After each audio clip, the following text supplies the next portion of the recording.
Hi guys, Brian here. Really excited to show you guys one of my favorite climbing shoes of all time. The Scarpa Instinct. I mean, that thing is sick. So, let's get right to this on this quick review of what makes this shoe so great.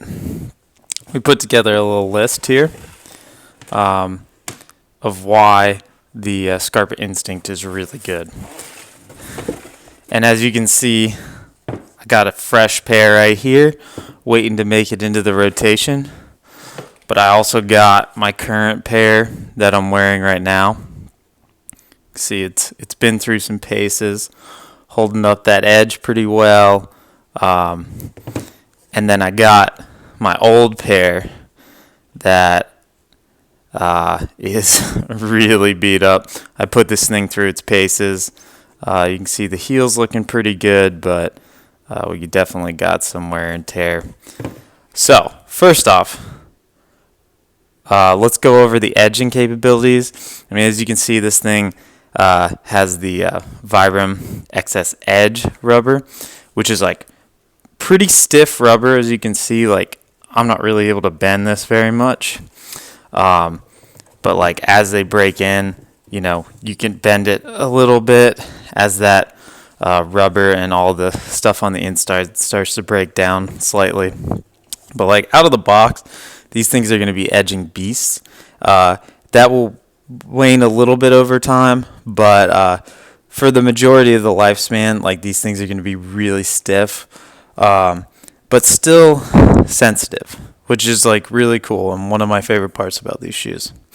The smearing capabilities, like I said, it's hard to have a good edging shoe and a good smearing shoe. So we're going to give the smear a 2 out of 5.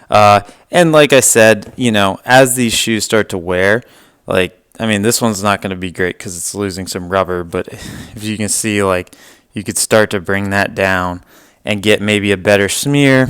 And you might be able to get a better smearing edge if you wore these through and then got it resoled with like the XS Grip rubber or something like that that's a little softer.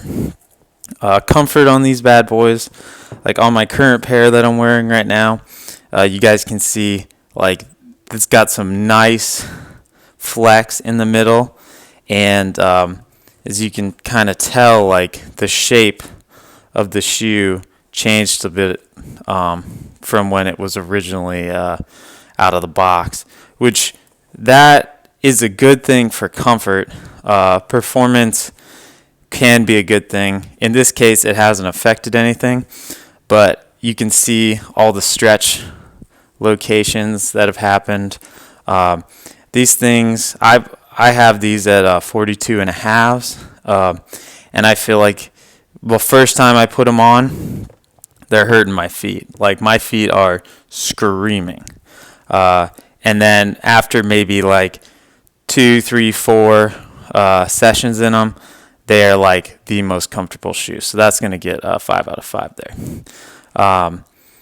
And let's go into the heel and the toe.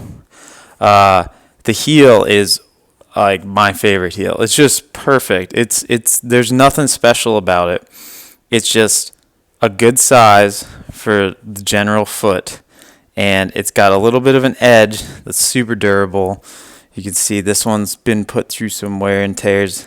Can't tell you how many mantles I pulled off with these bad boys. And yeah, they're just good, simple, good rubber.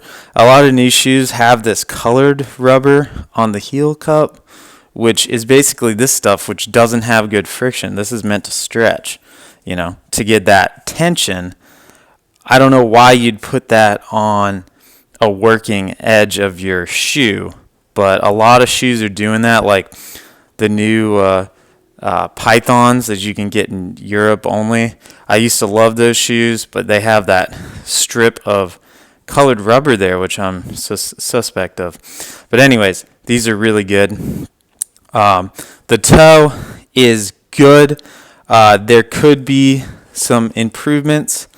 They've tried, as you can see to relieve something there, but it pokes through. And both of these both of the shoes from this pair were poking through right there, which is a bit of the durability, but also in the toe. It has a bit of peeling that happens there.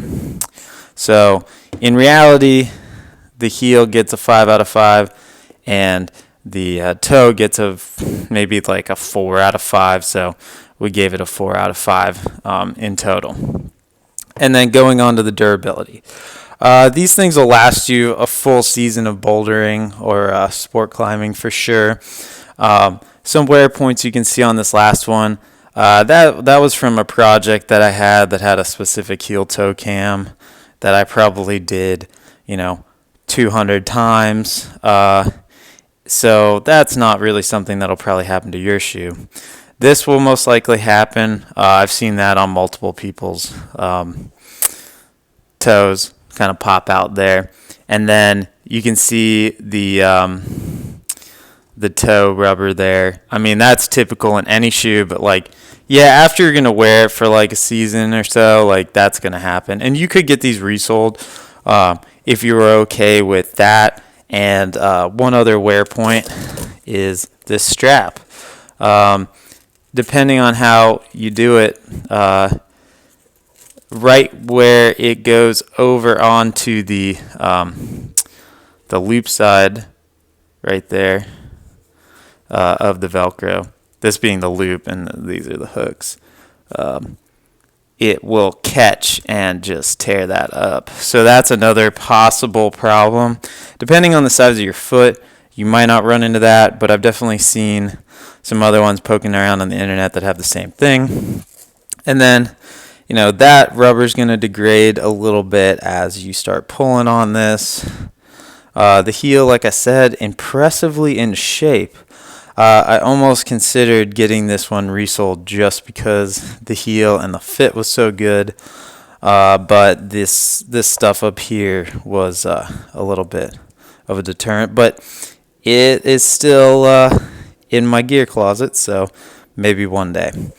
So all in all, these shoes this is my favorite shoe. This is the one I'm going to for 99% of hard boulders, hard sport climbs, anything like that. So I really hope you guys enjoyed this review of the Scarpa Instinct. Leave a comment, subscribe, do all that good stuff, and catch you later.